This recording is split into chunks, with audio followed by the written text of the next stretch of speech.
My name is Rowan Delaney. I'm 26. And I didn't know my life was about to split cleanly in two until the moment I opened my front door on a Wednesday evening and realized the house was too quiet. Not peaceful quiet. Not everyone's out quiet. The kind of quiet that feels staged, like a room after a fight, when the air is still holding its breath. Because my dog didn't hit the entryway like a freight train. Finn always did. 8 months old, Belgian Malinois mix. 70 pounds of muscle, nervous brilliance, and loyalty that made me feel safer in that house than my own family ever had. The second I walked in, he'd grab whatever toy was closest, do victory laps around the living room, and shove his nose into my thigh like he needed to confirm I was real. Today, nothing. No nails on tile. No thump of a tail against the wall. No squeaky toy being murdered in celebration. I set my keys down slowly, like sound might scare the truth back into hiding. "Finn," I called, already walking forward. The kitchen light was on. My mom stood at the sink washing dishes like it was any other night, hands moving, shoulders relaxed, face empty in that way she got when she'd already decided I was going to be the unreasonable one. But Finn's corner was wrong. His food station, gone. Water bowl, gone. His bed from the living room, gone. The chew toys I'd bought last week, gone. It wasn't messy. It wasn't rushed. It was erased. My stomach tightened so hard it felt like I'd swallowed a fist. "Where's Finn?" I asked. My mom kept scrubbing the same plate. She didn't look up. "We sold him." For a second, my brain refused to process the words in that order. Sold. Past tense. Done. Like he was a couch. "What?" My voice came out thin, almost polite, like I was still trying to earn the truth gently. "Excuse me?" "We sold him," she repeated, calm as a weather report. Claudia's kids needed new iPads for school. My lungs forgot how to work. I blinked, forcing the room to stay in focus. "You sold my dog for iPads?" "You'll get over it," she said, still not looking at me. "Someone on that pet rehoming site paid $300. Worked out perfect." $300. Finn was worth $300 to them. The sound that came out of my mouth wasn't even a word. It was disbelief scraping against rage. My dad wandered in from the garage, wiping grease off his hands, like he'd timed his entrance for maximum backup. He took one look at my face and sighed, already annoyed. "Don't start drama over this," he said. "The kids needed something." I turned to him slowly. "You sold my dog." Dad shrugged. "You can afford to get another dog later." Later? Like Finn was a model you upgraded when you had disposable income. Like I hadn't raised him from a puppy. Like he didn't sleep with his head on my shoe at night because he liked knowing where I was. Like he wasn't the one living thing in that house that greeted me like I mattered. My mom finally glanced over, and her eyes held that familiar message. "Don't embarrass us by reacting." "Rowan," she said with a warning softness, "Claudia's twins start 6th grade next month. They need tablets for their classes." "And Finn needed his family," I snapped. And the word family tasted bitter. "He's just a dog," she said. "Just a dog." I felt something in me shift, not explode, not shatter. Shift, like a lock turning. Like the moment you realize the thing you've been defending has never been defending you back. I didn't scream, not yet, because I knew myself. I knew what would happen if I stayed in that kitchen another 30 seconds. I'd say something unforgivable. I'd throw something. I'd become the story they told later. Rowan lost control. Rowan's unstable. Rowan's dramatic. So I turned and walked upstairs with my hands shaking so badly I had to grip the banister. I closed my bedroom door. I sat on the edge of my bed, and I stared at the empty corner where Finn's crate used to be. He always curled up there at night, body pressed against the metal like it was a safe den, eyes following me while I brushed my teeth. Sometimes I'd catch him watching me like he was memorizing my face. Now it was just blank carpet. That's when the full weight hit me. They hadn't reacted to something. They'd planned it, waited until I left for my shift at the warehouse, found someone willing to pay, handed over a living thing I loved, and pocketed the cash for something that would be obsolete in 2 years. And the sickest part? They assumed I'd come down by dinner, sulking, quiet, eventually apologizing for my attitude, because that was the pattern in my family. They did what they wanted, and I swallowed it like a bitter pill so the house could keep pretending it was normal. For reference, I'd been living at home for 3 years trying to save for my own place. Big mistake. My family didn't see me as a daughter who was working her way up. They saw me as a resource. My older sister, Claudia, was 31 with twin daughters and a husband who worked between ventures, which was a polite way of saying he showed up when he felt like it and disappeared when bills arrived. My parents treated Claudia's kids like they walked on water. They treated me like the bank that financed the miracle. Last Thanksgiving, Claudia showed up with a new Lexus. A family blessing, my mom called it. That same month, I lent my parents $2,000 for bills. Never saw it again. When I asked, my mom got teary and told me she thought it was a gift and that I was cruel for bringing it up during the holidays. Meanwhile, my brother-in-law's truck payment kept appearing on my statements, $400 a month like clockwork. It had always been like this. My dad borrowed my car for quick errands that turned into 3-day construction projects. It came back with scratches, dents, and an empty tank. When I complained, he told me I should be grateful he was teaching me family loyalty. Loyalty in that house only went one direction. And now Finn was gone. I wiped my face with the back of my hand and realized I was crying without making sound. Like even my grief knew it wasn't safe to be loud here. My phone buzzed. A text from my boyfriend, Ethan. How'd work go? You home? Ethan and I had been together almost a year. Steady, patient, the kind of man who listened without turning everything into a debate. I hadn't told him the full truth about my family, not because I didn't trust him, but because I was embarrassed that I'd let things get this bad. My thumbs hovered over the screen. Then I typed, they sold Finn.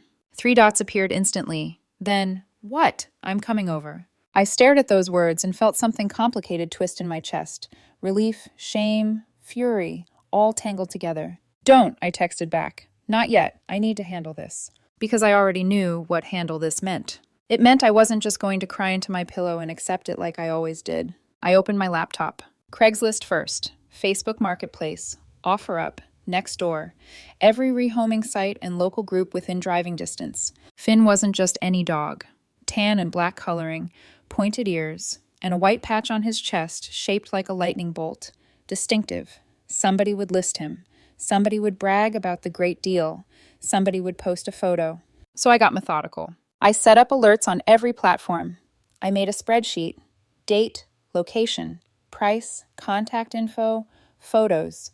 I checked posting histories for patterns, cross-referenced profiles, looked for repeat sellers. At midnight, my supervisor texted asking where I was tomorrow. I deleted it. At 12:07 a.m., I called in sick with a voice I didn't even have to fake. First sick day in 18 months. Downstairs, my parents probably thought I was cooling off, that I'd come down by dinner, accept their decision, stay useful. Not this time. Around 2 in the morning, I found a lead.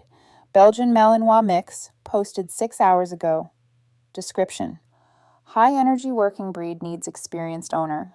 300. The photos were blurry, but the build looked right. The coloring matched.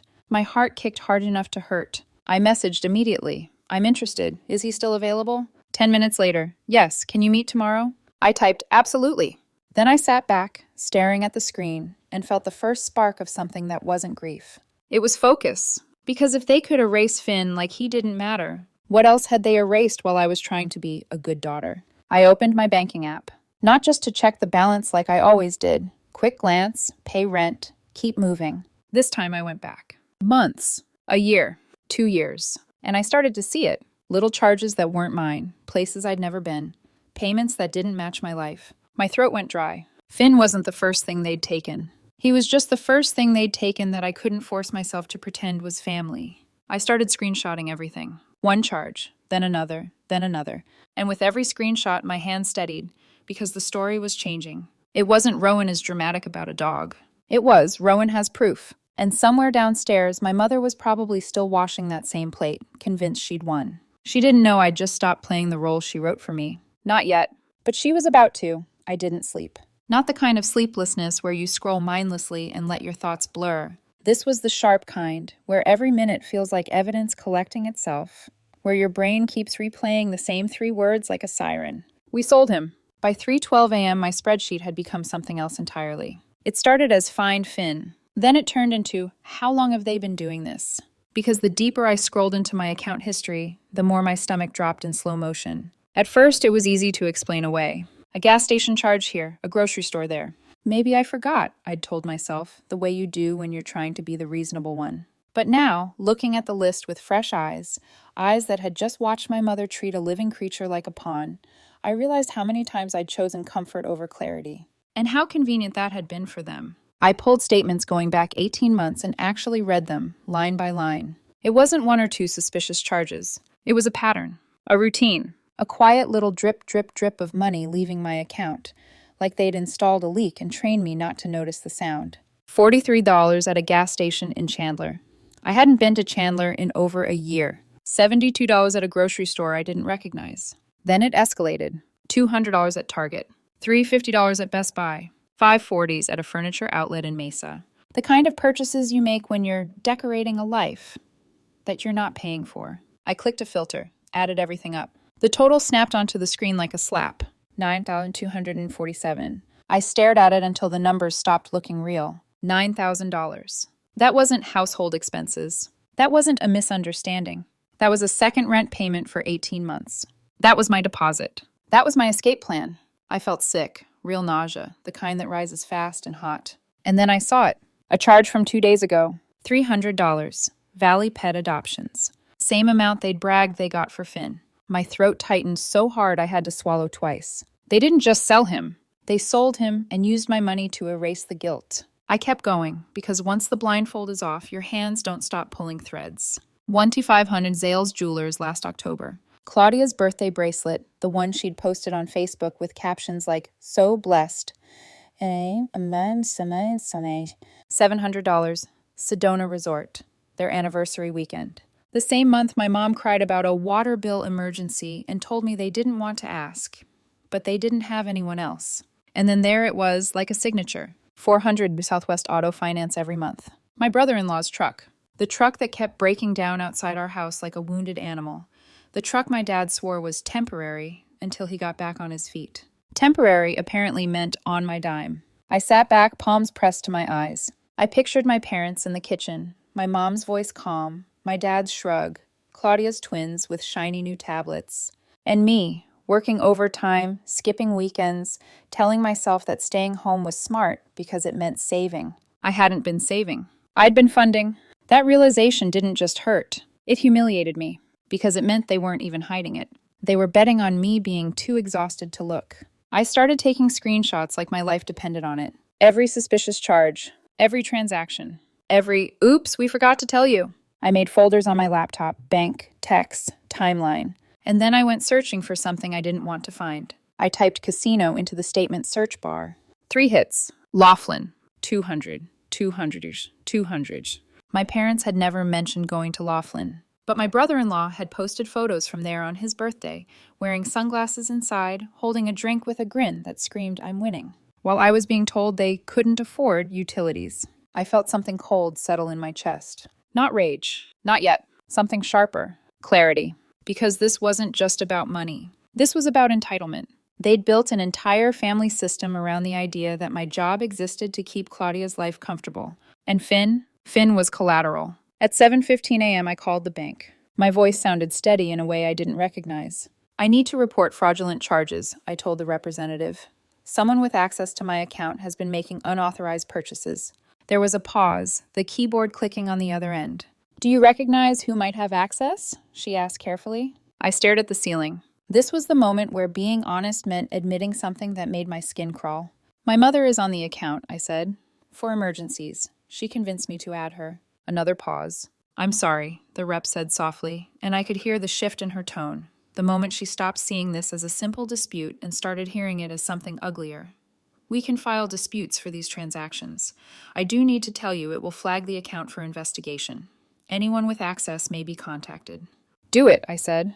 "Legal implications may apply if the charges were made by someone you know," she added, like she was giving me one last exit ramp. I stared at Finn's empty corner. "No," I said, "I want the investigation." We disputed them. All of them. 93 transactions. As she listed the steps, temporary freeze, fraud department calls, timeline for review, my hands stopped shaking. Because for the first time, the consequences weren't mine alone to swallow. They were going to get a phone call. They were going to have to explain themselves to someone outside this house. When the call ended, I opened a new tab and looked up a credit union across town, and I didn't hesitate. I drove there the same morning, hair still in the messy bun I'd slept in, eyes gritty with exhaustion. I opened a brand new account. Transferred everything except $12. $12 left behind like a lit match. Just enough to keep the old account open for the investigation, and to make sure the fraud department could keep pulling receipts. I changed every password. Updated security questions to things my family could never answer. And then, because I was done pretending this was a phase I'd grow out of, I opened apartment listings. Not the dreamy browsing I'd done on my phone at midnight before, half hoping the universe would drop a miracle. Real searching. 1 bedroom, ground floor. Allows large dogs. Within 30 minutes of work. Budget $800. By afternoon, I had 3 options and inquiry emails sent. By evening, 2 landlords had responded. That's how fast life moves when you stop letting other people hold your brakes. I went back home around dinner time because I needed my documents. Birth certificate. Social security card. The folder I'd hidden months ago after my mom had accidentally asked me what my credit score was. Too casual, too curious. I slipped inside quiet, like a stranger. My mom was in the living room, watching TV, smiling like everything was normal. Like I was the one who'd wake up tomorrow and forget. Feeling better? She asked sweetly. I looked at her and felt my stomach twist. Because the audacity wasn't even the theft. It was the confidence. They didn't think I'd do anything. I walked upstairs without answering, gathered what I needed, and came back down with my backpack heavier than it should have been.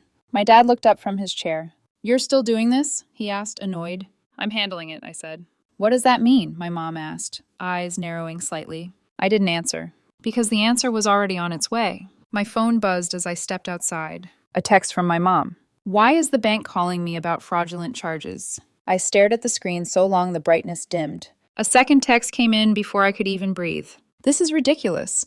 Those were household expenses. You're being dramatic about the dog. Come downstairs, we need to talk." My dad followed with his own message, harsher. "The bank froze our account. Whatever you did, undo it now." And then, right on cue, my mom's last text, dripping with urgency. "This is affecting my medication refills, Rowan. Are you really going to do this to me?" My chest tightened. Not because I believed her. Because I recognized the play. They always save the emergency for the moment you tried to say no. I turned my phone to airplane mode, and for the first time in months, I slept. Not perfectly, but deep enough to dream of Finn running toward me, ears up, tail wild, like he knew I was coming. I woke up to a new kind of silence. No Wi-Fi. My phone had no service. I walked downstairs and found my mom at the counter like she'd been waiting to deliver the punchline. "We changed the Wi-Fi password," she said, "and we removed your phone line from the family plan." She smiled, small, satisfied. "Maybe this will help you calm down and stop acting impulsive." I stared at her, and something in me clicked, clean and final. They weren't scared. They were trying to punish me back into being useful. That was the moment I stopped seeing them as my parents and started seeing them as what they really were. People who would hurt me, then call it love. I grabbed my keys, my backpack, and walked out without saying another word. Outside, the air felt sharper, like my lungs were finally getting oxygen. I drove to a coffee shop, borrowed the Wi-Fi, and typed one text to the only person I trusted not to twist this into drama. "Killian, need a place to crash for a week. Family situation. Can I use your couch?" 30 seconds later, "Killian, guest room's open. Come now." That was friendship. Not guilt, not manipulation. Just a door opening. I drove straight there. Didn't leave a note. Didn't tell my parents where I was going. Because they didn't deserve a map to the life I was trying to save. As I pulled away from the house, my phone, still in airplane mode, sat heavy in the cup holder. And I knew the second I turned it back on, the screaming would begin. Good. Let them scream. For once, I wasn't the one being quiet. Killian didn't ask questions when I showed up. He just opened the door, took one look at my face, and stepped aside so I could come in. "Guest room's down the hall," he said. "Bathroom's yours. Wi-Fi passwords on the fridge. You hungry?" I shook my head. If I ate, I'd throw up. That night, I lay on the unfamiliar bed staring at the ceiling fan, listening to a house that didn't feel hostile. No tension humming through the walls. No footsteps that made my shoulders tighten. At 6:48 a.m., I turned my phone off airplane mode. It exploded. Missed calls, voicemails, texts stacked so tight they blurred together. "Mom, Dad, Claudia, you're tearing this family apart. Your mother didn't sleep all night. You always do this, overreact. How could you do this to your sister's kids?" I scrolled until my thumb went numb, then stopped, because something inside me had shifted overnight. I wasn't reading these messages as a daughter anymore. I was reading them like evidence. I made coffee, sat at Killian's kitchen table, opened my laptop. At 9:02 a.m., I walked into a small office in downtown Phoenix with glass walls and neutral art meant to calm people who were about to hear bad news. The lawyer's name was Aiden Morales. He shook my hand once, firm, direct. "You said on the phone this involved unauthorized charges and the sale of personal property?" "Yes," I said. And it's my parents. He nodded, like that answered more questions than it raised. Let's see what you've got. I opened my laptop. Folders, screenshots, timelines, bank statements highlighted in yellow and red. I watched his face as he went through them. The shift was subtle, but I saw it. The moment this stopped being family conflict and started being criminal. This, he said finally, leaning back, is textbook financial abuse. The words landed heavier than any insult my parents had ever thrown at me. Your mother systematically drained your account over an extended period, he continued. The volume, the consistency, the nature of the purchases, this isn't confusion, it's intent. My throat tightened. So I'm not crazy. No, he said plainly, you've been exploited. He explained the process. Criminal charges for fraud and theft. Civil action for restitution and damages. The unauthorized sale of my dog strengthened the case. Property taken without consent. Emotional distress. Judges don't like people who mess with pets, he added. It plays very poorly in court. A bitter laugh escaped me before I could stop it. Of course that mattered. What happens next? I asked. We file a police report. The bank investigation will support it. You should expect retaliation. I nodded. I already am. Good. Document everything. Do not engage. I signed the retainer agreement with a hand that felt steadier than it had any right to. When I walked out, my phone buzzed again. A voicemail from my dad. You're acting like a child, he said, voice hard. Come home and we'll discuss this like adults. I deleted it. Then Claudia called. I let it go to voicemail. She was crying. Real tears or performance, I couldn't tell anymore. Rowan, please, she said. Mom's devastated. You're blowing this up over a dog. The girls are confused. They don't understand why you're being so mean. Mean. That word again. I forwarded the voicemail to Aiden and blocked her number. The next few days blurred into a routine of tension. Police report filed. Detective assigned. Detective Mills. Sharp eyes. Efficient questions. She warned me again about retaliation. Told me to expect them to escalate. They always do when control slips, she said. Meanwhile, Finn was still missing. That was the part that kept me raw. Every lead that fizzled felt personal. I drove to 3 addresses that week. Knocked on doors. Spoke to strangers who shook their heads apologetically. Wrong dog, wrong timeline, already rehomed. Each dead end made my chest tighter. He was out there somewhere, with people who didn't know he needed a food puzzle or he'd eat too fast, who didn't know loud trucks terrified him, who didn't know he slept better with a nightlight. The thought of him pacing some unfamiliar yard, confused and waiting for me, made my hands shake on the steering wheel. And my family? They were unraveling. My sister showed up at my workplace 2 days later. Security called me down from the floor. Your sister's here, the guard said. She's upset.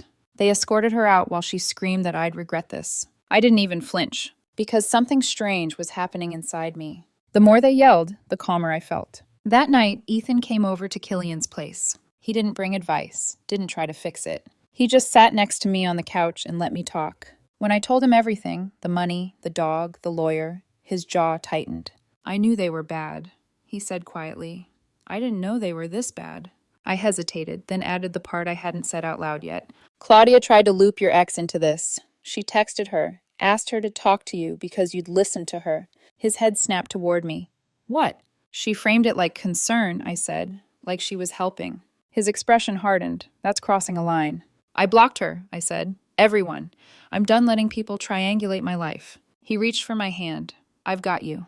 I believed him, which was new for me. 3 weeks after Finn disappeared, I was eating cereal at Killian's kitchen table when my phone rang. Unknown number. I almost didn't answer. Something in my gut told me to pick up.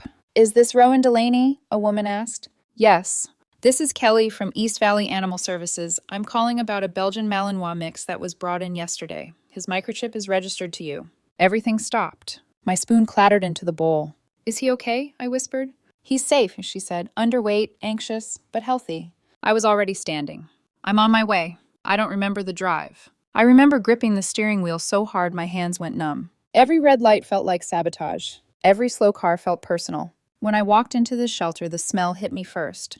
Cleaner trying to mask fear. Kelly met me at the desk. Kind eyes. No judgment. She didn't ask questions. She just opened a door and led me down a concrete hallway lined with barking dogs. And then I saw him. At the end of the row. Pacing. Thinner. Ears pinned back.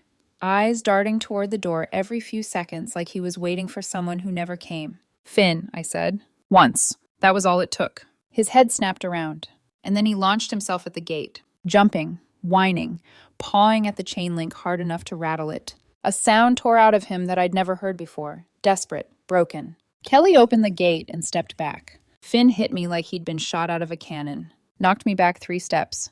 Paws on my chest, licking my face, crying, shaking. I wrapped my arms around him and buried my face in his fur.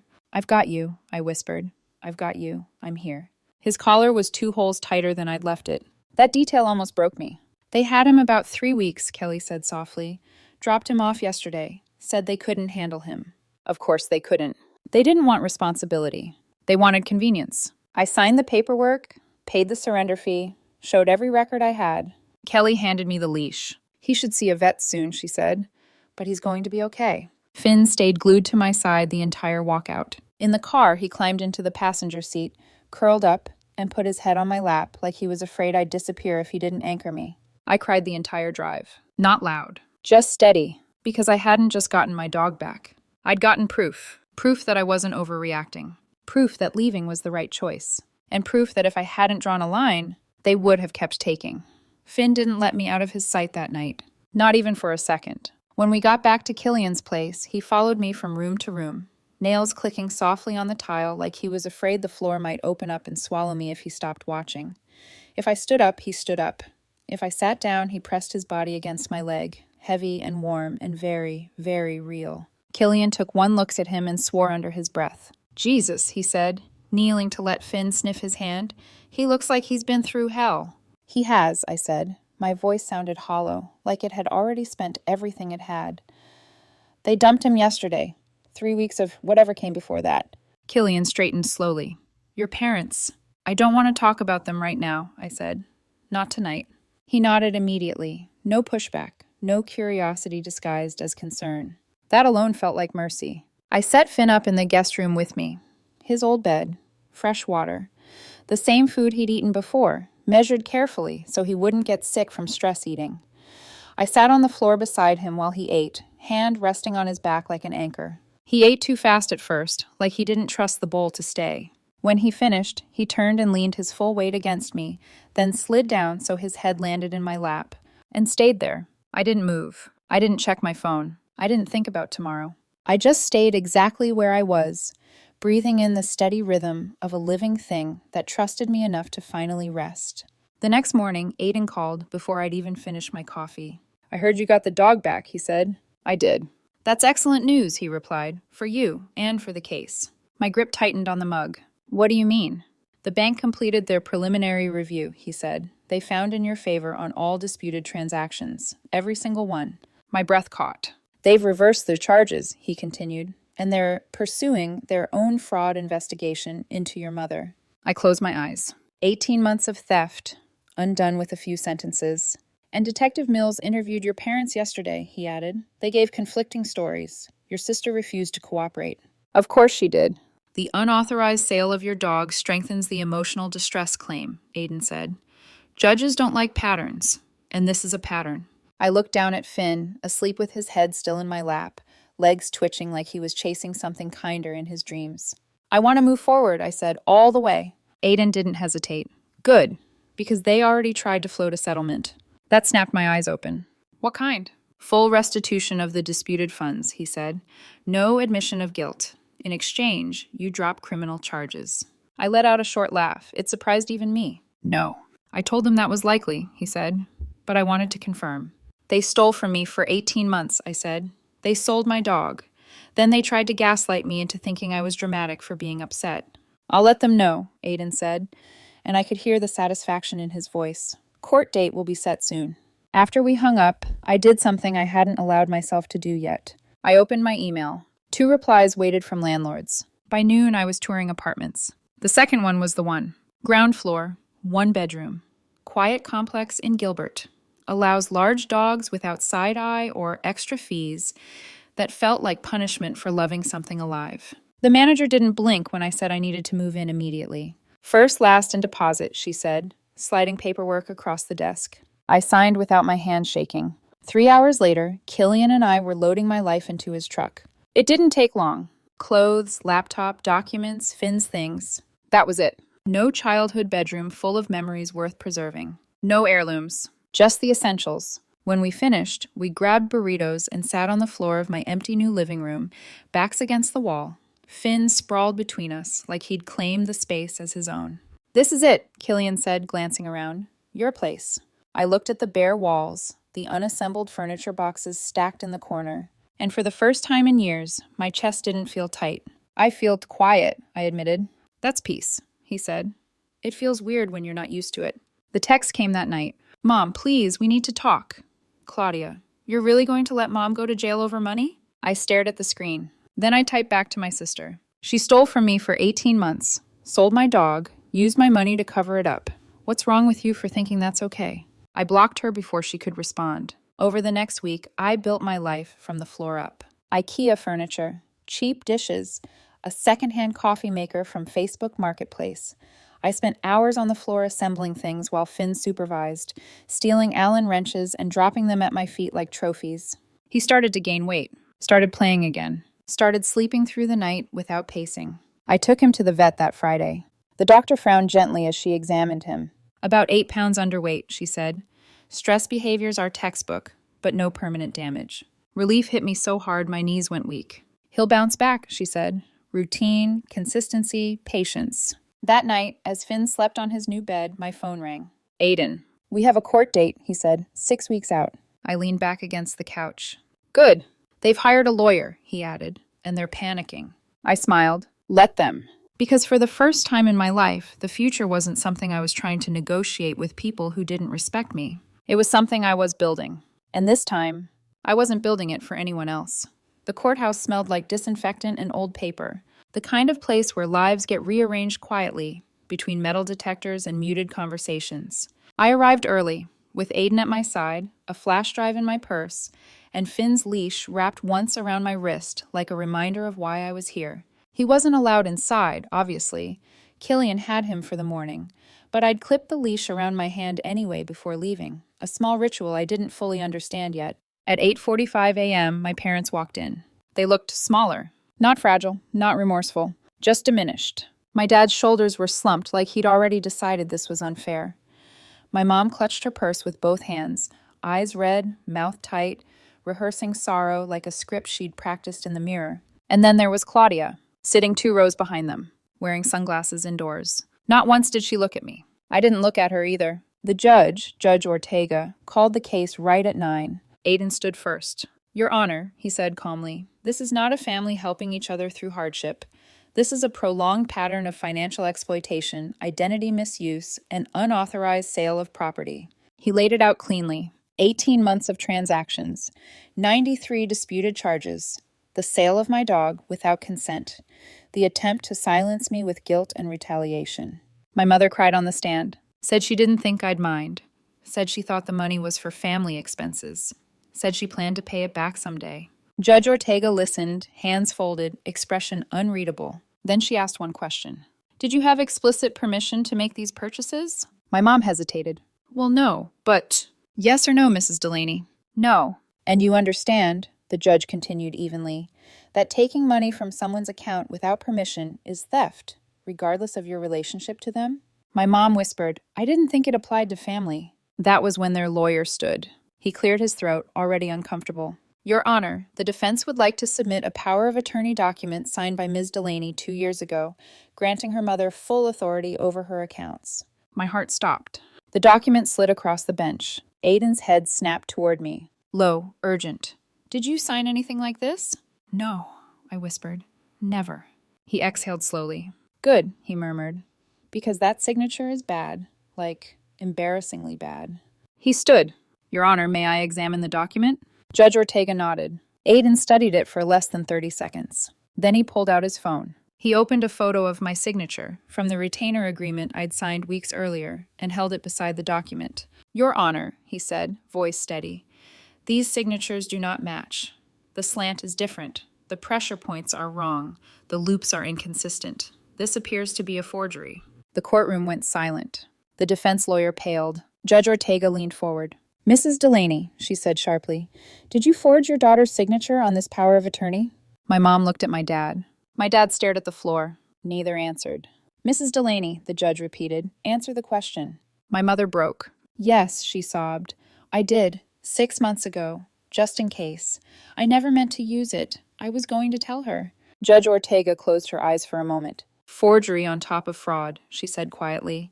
This just became significantly more serious. My dad's testimony didn't help. He doubled down, said I was selfish, dramatic, that daughters my age should understand responsibility to their parents. Judge Ortega's expression hardened with every word. The verdict came down harder than I'd expected. Full restitution of $9,247, paid over 24 months. An additional $7,000 in damages for emotional distress and the unauthorized sale of my property. Court costs. 8 months of supervised probation for my mother. Mandatory weekly financial counseling. A permanent no-contact restraining order. No calls, no texts, no third parties. 500 feet at all times. My dad received 6 months probation as an accessory. Claudia wasn't criminally charged, but the civil judgment stood, $2,200 plus interest. Then Judge Ortega delivered the final blow. Mrs. Delaney, she said, the forgery charge will remain on file. If you violate probation, miss a payment, or violate the restraining order in any way, this court will pursue it. Forgery is a Class 4 felony in Arizona. That is 18 months to 3 years in prison. My mother nodded, shaking. I understand, Your Honor. They walked out of that courtroom looking hollowed out. Aiden shook my hand outside. That went better than expected, he said. The forgery attempt sealed it. I nodded, strangely calm. Because it wasn't victory I felt. It was finality. Something old had ended in that room. And something else, something quieter, stronger, had begun. The silence after court was different from any silence I'd known before. It wasn't heavy. It wasn't waiting to accuse me of something. It was clean. When I walked out of the courthouse, the sun felt too bright, like the world didn't know it was supposed to be somber after something like that. Aiden shook my hand one last time and reminded me, again, that if my parents contacted me in any way, it was a violation. No explanations. No grace periods. Document it, he said. Call the police. I nodded. Not because I felt powerful, but because I finally felt finished. I picked Finn up from Killian's place that afternoon. The second he saw me, he spun in a tight circle and barked once, sharp and happy, like he'd been holding that sound in all day just for me. How'd it go? Killian asked. I told him everything. He listened without interrupting, jaw tight, eyes dark. When I finished, he lifted his hand. Come here. I slapped my palm into his. Your mom almost went to jail, he said. That's not nothing. She still might, I replied quietly. One mistake, one violation. He nodded. Good. On the drive home, Finn stuck his head out the window, ears flapping, tongue lolling like he'd already decided this chapter was over. When we pulled into my apartment complex, he jumped out and sniffed the same tree he'd marked every morning since we moved in, like he was double-checking that it was still ours. That night, I blocked every number connected to my parents and my sister. Not dramatically, not with shaking hands, just methodically. Block, block, block. Ethan came over with groceries and helped me cook dinner. We didn't talk about court unless I brought it up. He didn't ask if I felt guilty. He didn't suggest forgiveness like it was a moral milestone. He just existed beside me, which I was realizing was what real support looked like. A week later, a package showed up at my door. No return address. My stomach tightened instantly. Inside was a framed photo. Christmas morning, years ago. Everyone smiling. My mom's handwriting on the back. Remember when we were happy? My hands went cold. I didn't cry. I didn't throw it. I took a photo of the package and sent it straight to Detective Mills with one line. Restraining order violation. They have my address. She responded within the hour. Confirmed violation. Documenting. If it happens again, we escalate. I didn't even bring the frame inside. I carried it to the dumpster and let it fall face down into the trash. There was a thumb drive taped to the back of the frame. I didn't plug it in. I took it to Aiden's office the next morning. It's clean, his IT guy said later. No malware, just family photos, videos, guilt bait. Aiden added it to the file. Judges hate this, he said. It shows ongoing manipulation. Good. Let it. 2 weeks after that, Aiden called again. Your mother missed a restitution payment, he said. She's been issued a warning. I closed my eyes. One more, he continued, and the forgery charge comes back on the table.